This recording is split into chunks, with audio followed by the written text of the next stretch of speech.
Ini adalah episode ketiga. Pada 2 episode sebelumnya, kita sudah menjawab 3 dari 10 argumen yang selama ini membuat kita yakin bahwa bumi berbentuk bola. Pada episode ini, kita akan membahas topik nomor 4 dan 5, yaitu soal teori bumi mengelilingi matahari dan gravitasi Newton yang merupakan landasan dari seluruh dogma sains modern. Kita mulai dengan topik keempat, tentang persepsi bahwa Galileo membuktikan teori heliosentrik atau bumi mengelilingi matahari. Manusia sudah ribuan tahun mengamati alam semesta. Apa yang mereka lihat adalah sama dengan apa yang kita lihat saat ini jika otak kita tidak dijejali dengan berbagai propaganda sebelumnya. Jangan sekali-sekali meremehkan para astronom kuno, karena merekalah kapal laut bisa menyeberangi benua tanpa kompas hanya dengan melihat formasi bintang. Zodiak yang Anda pakai sekarang merupakan hasil pengamatan mereka. Mereka mampu menghitung gerhana secara akurat. Jika Anda melihat situs resmi NASA, perhitungan astronom kuno masih digunakan sampai sekarang. Mereka mampu menghitung pergerakan bintang selama 25.000 tahun yang disebut sebagai The Great Platonic Year. NASA pun masih menggunakannya sampai sekarang. Jika kita melihat langit, kondisinya persis seperti di planetarium, bahwa kita dan bumi ini diam. Bintang-bintang berputar mengelilingi kita pada langit yang berbentuk kubah. Semua bintang berputar, kecuali satu yang posisinya tak pernah berubah, yakni bintang utara atau North Star. Para astronom kuno memandang bahwa bintang utara terletak pada titik puncak yang merupakan poros kubah. Itu sebabnya bintang utara posisinya tetap, dan bintang-bintang lain posisinya berputar. Kondisi bumi datar dengan langit berbentuk kubah merupakan kosmologi yang umum pada agama-agama besar di dunia.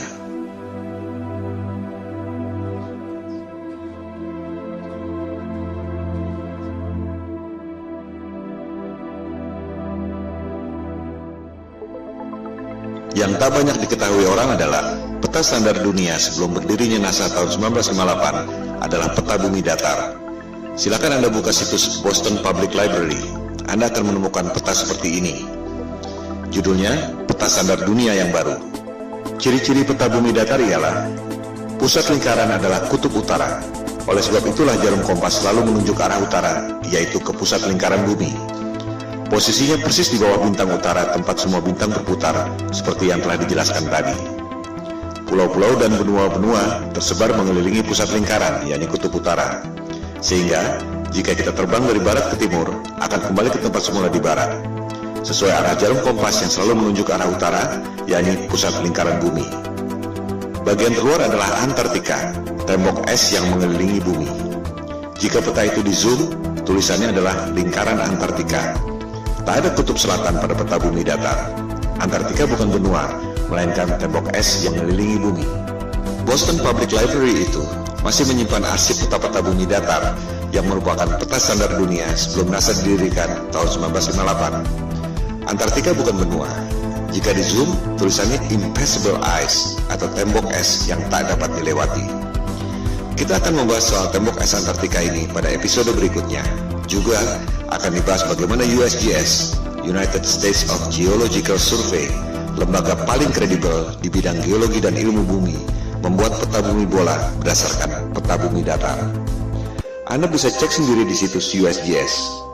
Pembuatan peta bumi datar menjadi bumi bola disebut azimuthal equidistant dengan menggunakan rumus matematika yang dibuat oleh Al-Biruni, cendekiawan Muslim 1000 tahun lalu. USGS menerangkan bahwa peta bumi datar merupakan dasar yang akurat untuk membuat peta atlas nasional Amerika Serikat untuk mengukur jarak penerbangan dan menentukan arah antena. Bahkan, disebut pula bahwa peta bumi datar merupakan dasar pembuatan logo PBB tahun 1945. Inilah realitas peta dunia sebelum dibentuknya NASA tahun 1958. Silakan Anda perhatikan logo PBB. Kutub utara adanya di tengah lingkaran. Benua-benua mengelilingi pusat lingkaran. Tak ada kutub selatan alias Antartika di logo PBB. Yang ada ialah tembok es yang mengelilingi bumi datar. Anda pun bisa cek sendiri video resmi yang diterbitkan oleh Gedung Putih Amerika Serikat. Terlihat di situ ruang rahasia Presiden Kennedy yang menjabat sampai tahun 1963 menggunakan peta bumi datar di ruang kerja rahasianya. Kita akan membahas hal ini pada episode 4 setelah episode 3 ini. Kembali pada kosmologi bumi datar. Teori bumi pusat alam semesta ini disebut geosentrik, menjadi bagian dari sains sejak dipaparkan oleh ilmuwan Yunani kuno Ptolemy Ia menghitung dengan rumus matematika secara cermat tentang pergerakan benda-benda langit mengelilingi bumi. Perhitungan Ptolemei sangat akurat, sampai sekarang masih sering dibuatkan model komputernya. Hasil pergerakan planet-planet mengelilingi bumi menghasilkan pola yang disebut geometri suci atau sacred geometry, the golden ratio.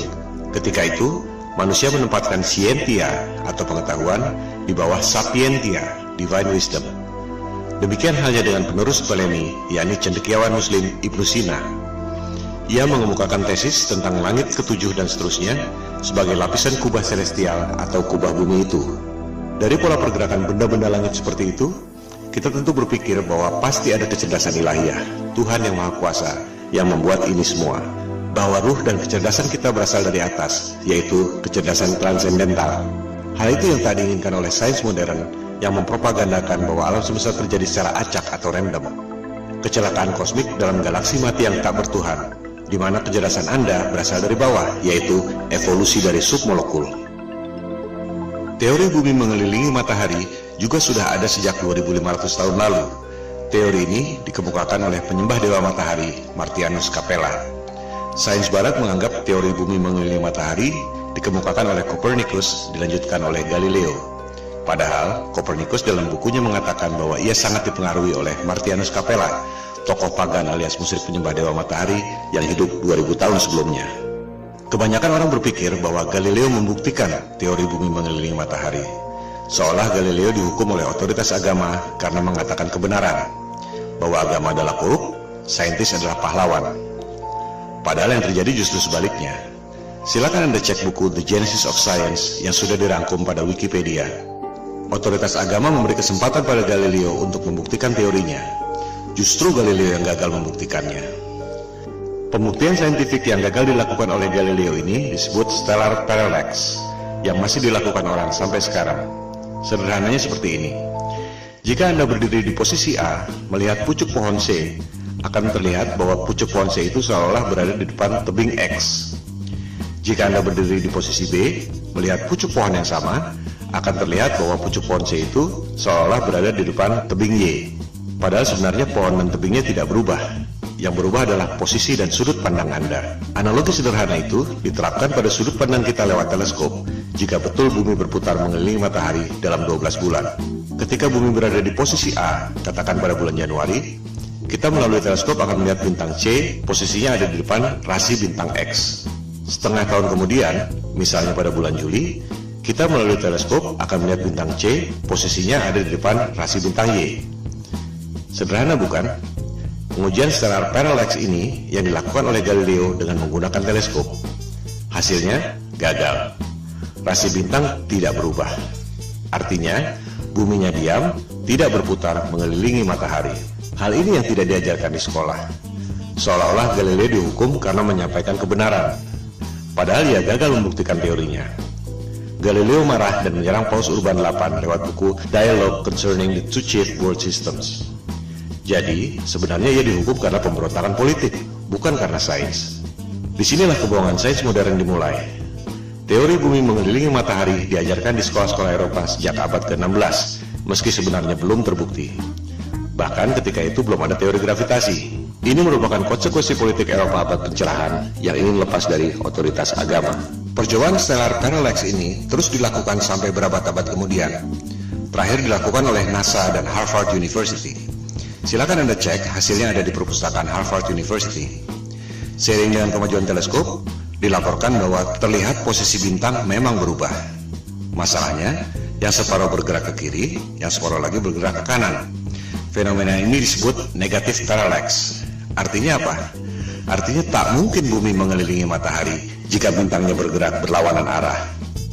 Artinya, buminya diam, posisi bintang-bintangnya yang berubah. Separuh ke kiri, separuh ke kanan. Ini hanya mungkin terjadi jika kubah celestialnya, alias langitnya, ada berlapis, seperti yang dikemukakan oleh Ibnu Sina tadi.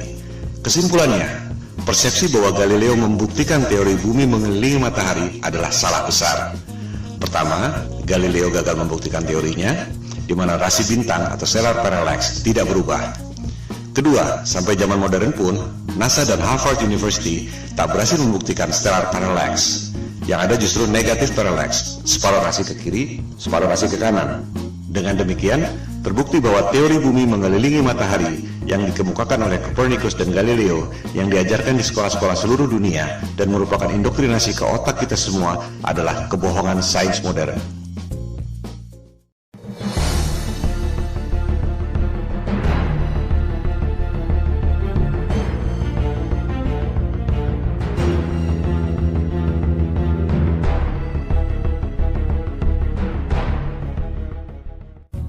Teori gravitasi adalah fondasi utama yang merasionalkan teori bumi bola mengelilingi matahari.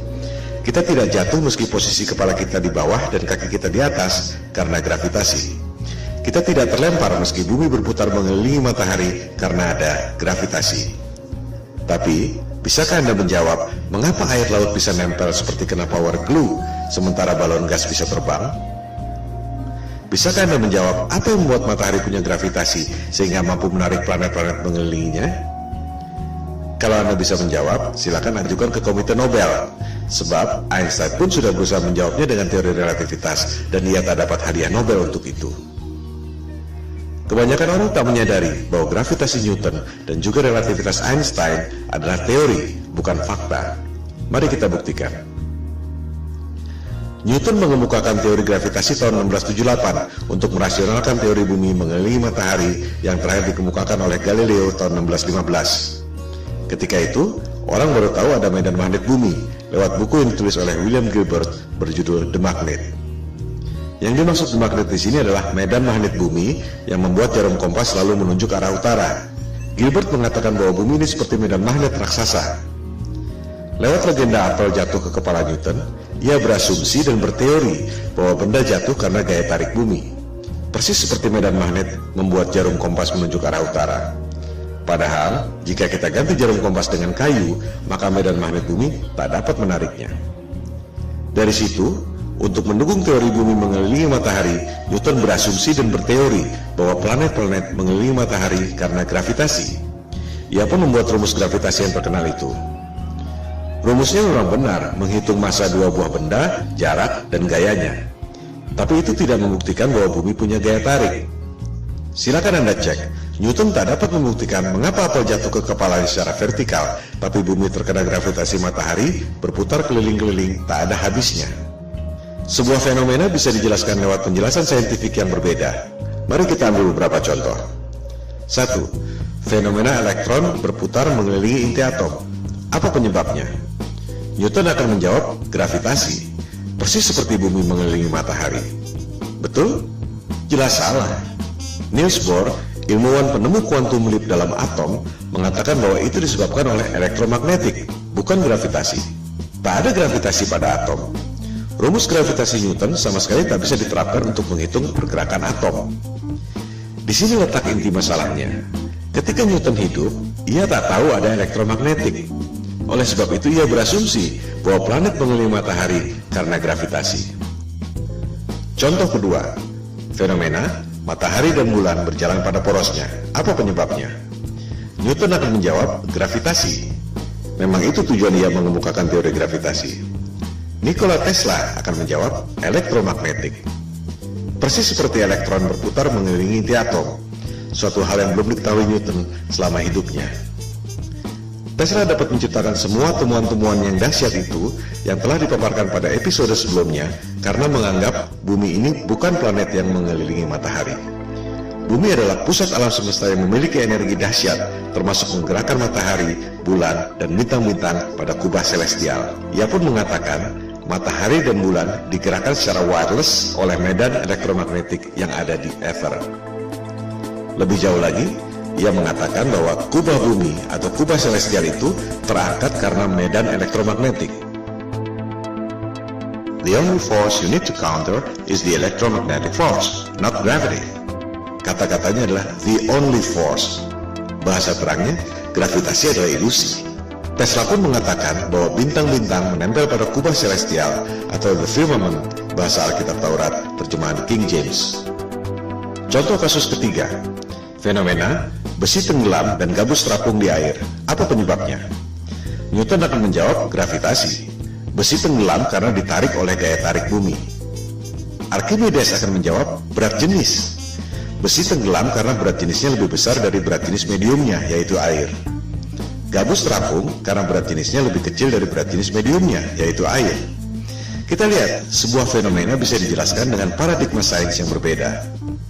Contoh kasus keempat, fenomena balon helium terbang di udara. Newton dengan paradigma gravitasinya mungkin terpaksa menjawab anti-gravity. Archimedes akan menjawab dengan hal yang sama, berat jenis. Balon helium terbang karena berat jenisnya lebih kecil dari berat jenis mediumnya, yaitu udara. As simple as that. Coba kita simak baik-baik foto ini. Air laut bisa nempel tanpa ada setetes pun yang tumpah. Sementara, kalau kita goyangkan gelas ke atas, air pasti muncrat ke atas sebelum jatuh ke bawah. Padahal, tenaga kita tidak sebesar tenaga samudra. Karena sudah diindoktrinasi sejak kecil dan menganggap bumi bola adalah fakta, kebanyakan orang akan mengatakan bahwa air laut tidak tumpah dan kita tidak merasa bahwa kaki kita ada di atas karena ada atmosfer yang terkena gravitasi. Contohnya adalah gambar ini. Betul? Salah. Itu adalah gambar imajiner tentang medan magnet bumi. Banyak orang mengira gravitasi adalah medan magnet bumi, padahal bukan. Seperti dilihat pada gambar itu, ada jarum kompasnya. Artinya, itu adalah medan magnet bumi yang membuat kompas menunjuk arah utara, bukan gravitasi yang mampu menarik orang ataupun gajah. Gambar tentang gravitasi adalah seperti ini. Di situ tulisannya, gravitasi membuat semua yang ada di bumi ini stabil. Apakah itu gambar ilmiah? Jelas bukan. Kita juga bisa membuat gambar bumi berbentuk kotak, atau bisa juga kita bikin bumi berbentuk trapesium dengan klaim yang sama. Itu semua adalah gambar imajiner. Coba kita perhatikan gambar ilustrasi gravitasi bumi itu. Apa yang janggal? Kita bandingkan dengan gambar medan magnetik bumi sebelumnya. Di gambar kanan itu, kita lihat ada kutub positif, ada kutub negatif. Ada gaya tarik dan ada gaya tolak. Sama seperti gambar besi magnet. Ada gaya tarik, ada gaya tolak. Ini adalah hukum kekekalan energi. Energi tak dapat diciptakan dan tak dapat dimusnahkan. Hanya bisa berubah bentuk. Contohnya, orang niup balon. Jika balonnya mengembang, pasti paru-paru yang niup itu mengempis. Tak mungkin ada balon mengembang terus jika tak ada energi lain yang mengempis. Inilah hukum kekekalan energi. Nah, itu teori gravitasi, ada gaya tarik bumi, tapi tak ada gaya tolak. Di mana logikanya? Ini bertentangan dengan hukum kekekalan energi. Sekali lagi, gambar-gambar pendidikan yang canggih-canggih itu adalah gambar imajiner. Tergantung asumsi orang yang membuatnya, bukan berarti bahwa itu fakta. Newton tak dapat menjelaskan mengapa bumi bisa punya gaya tarik. Yang bisa menjawab itu adalah Einstein tahun 1905. Dia bilang, gravitasi terjadi karena massa yang besar seperti bulan, bumi, matahari membuat ruang dan waktu melengkung. Wow, sungguh ide yang brilian yang tak terpikirkan dalam imajinasi saintis manapun di dunia. Itu yang membuat Einstein seorang jenius yang lain dari yang lain. Sebuah teori yang sangat indah. Pertanyaannya, apakah teori itu betul? Itu cuma teori yang ada dalam tulisan dan gambar, tak pernah ada di alam nyata. Contohnya ini, orang mencoba menjelaskan teori relativitas Einstein, bagaimana ruang dan waktu melengkung, menciptakan gravitasi yang membuat planet-planet mengelilingi matahari.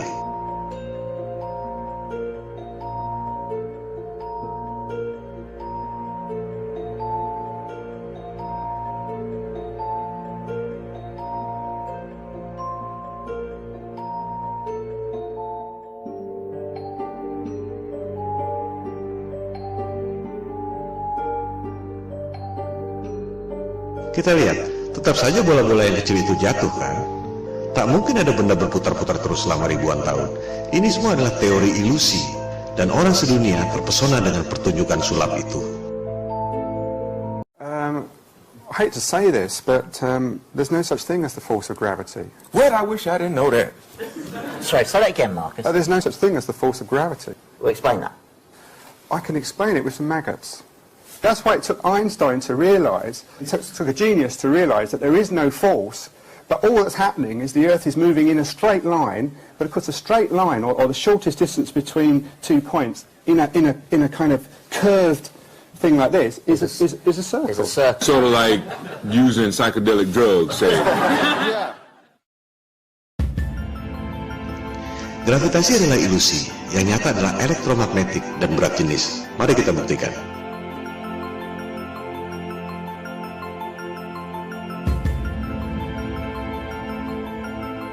Jadi, betul kata Tesla. Satu-satunya gaya yang harus kita hadapi adalah elektromagnetik, bukan gravitasi. Elektromagnetik bisa kita buktikan lewat benda-benda nyata, bukan cuma gambar-gambar konsep imajiner seperti gravitasi. Huge alternating electric current. On top is a 1 kilogram aluminium plate. So we hear this noise. What's that noise? It's the vibration of the plate because it's vibrating at 2 times the frequency of this one. Whoa!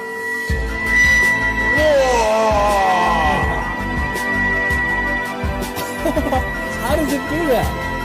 To find out, I've come to the place where it all started, the Royal Institution in London.